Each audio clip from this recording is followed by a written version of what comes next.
Hola a todos, espero estén muy bien. Hoy vamos a ver un tema que ya hace tiempo me están pidiendo, la nomenclatura. Pero antes de empezar, les tengo que ser muy honesto. Con ningún video vas a aprender a nombrar compuestos si no practicas por tu cuenta.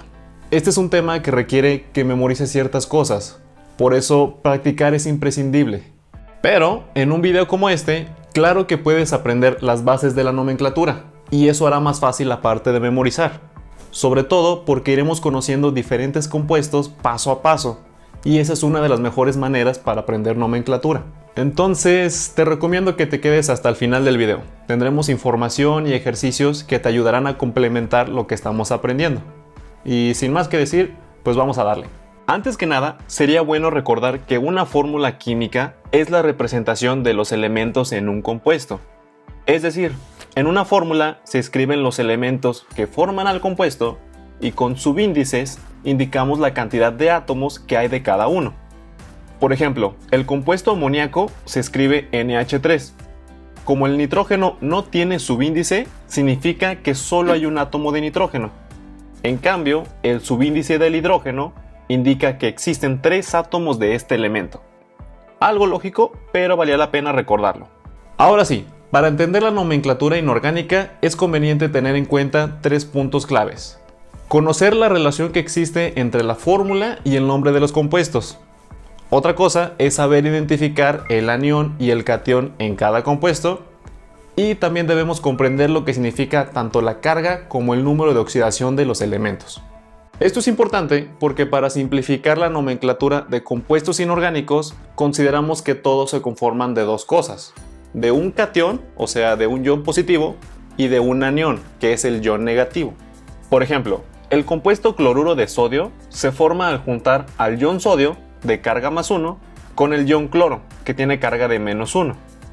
Y aquí es donde podemos observar cómo se relaciona el nombre y la fórmula.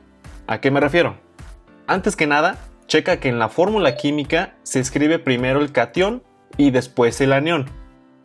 En este caso, primero el sodio y luego el cloro. En cambio, el nombre del compuesto en esencia se forma de combinar el nombre que hace referencia al anión y después el del catión. Y así es con la mayoría de los compuestos. Incluso aplica cuando se forma un compuesto con iones poliatómicos. Un ion poliatómico es un ion que se compone de varios átomos. Por ejemplo, el ion amonio y el hidróxido.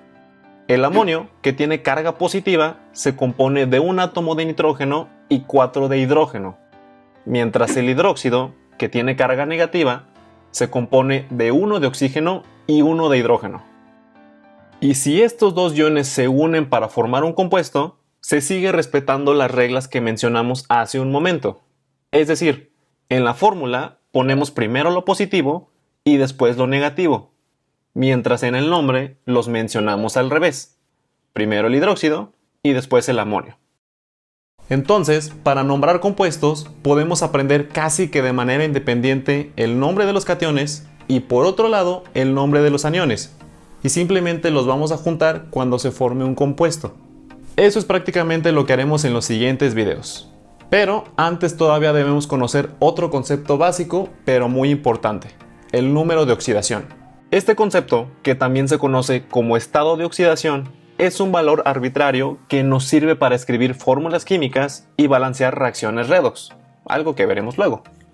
Pero básicamente nos indica la carga que tiene o la que tendría un elemento cuando se forma un determinado compuesto. Para hacerlo sencillo, cuando hablamos de un ion monoatómico, la carga es prácticamente lo mismo que el número de oxidación. Por ejemplo, el ion sodio tiene carga de 1 más. Por lo tanto, cuando se combina para formar un compuesto, decimos que su número de oxidación es de +1. Por ejemplo, en el cloruro de sodio, el sodio tiene número de oxidación +1. En cambio, cuando hablamos de un ion poliatómico, sí es diferente la cosa. Por ejemplo, el ion amonio dijimos que tiene carga de +1. Pero esa carga se debe a los números de oxidación de cada elemento. Es decir, en realidad, el nitrógeno tiene número de oxidación de -3, mientras cada hidrógeno tiene número de oxidación de +1. O sea, como te puedes dar cuenta, La suma global de los números de oxidación de cada átomo es lo que resulta en la carga de todo el ion. Entonces, en este caso, es importante tener en cuenta que los números de oxidación de cada elemento son una cosa y la carga de todo el ion es otra cosa aparte.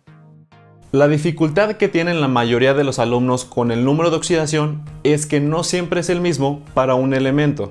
Por ejemplo, el nitrógeno en este compuesto tiene número de oxidación de -3, en este otro tiene de +2 y en otros puede tener número de oxidación de 5+. Entonces, la verdad sí se puede volver algo complicado. Y lo peor es que a veces te piden que calcules el número de oxidación cuando ni siquiera tienes idea de cuáles pueden existir. Entonces, para no abrumarnos, en los siguientes videos seguiremos una secuencia más o menos así. Primero veremos los posibles números de oxidación de algunos cationes, especialmente los metales, que son los que más necesitamos para nomenclatura. Después veremos cómo se usan los números de oxidación para formular diferentes compuestos. Y más tarde veremos cómo se calcula para nombrar diferentes compuestos. Por eso suscríbete al canal, para que no te pierdas los siguientes videos. Y si quieres ir practicando, te voy a dejar un ejercicio muy sencillo para que vayas conociendo más compuestos. De estos ejemplos, vas a subrayar la parte positiva, es decir, el catión, de un color, y la parte negativa de otro color, tanto en la fórmula como en el nombre. Por ejemplo, este compuesto, KBr, se llama bromuro de potasio. Como el potasio está a la izquierda en la fórmula, pues hace referencia a la parte positiva. En consecuencia, el bromo viene siendo la parte negativa. Entonces, subrayaríamos Br y bromuro del mismo color. Así de fácil. Parecería un ejercicio absurdo, pero puede ser útil para ir conociendo el vocabulario que se utiliza en este tema.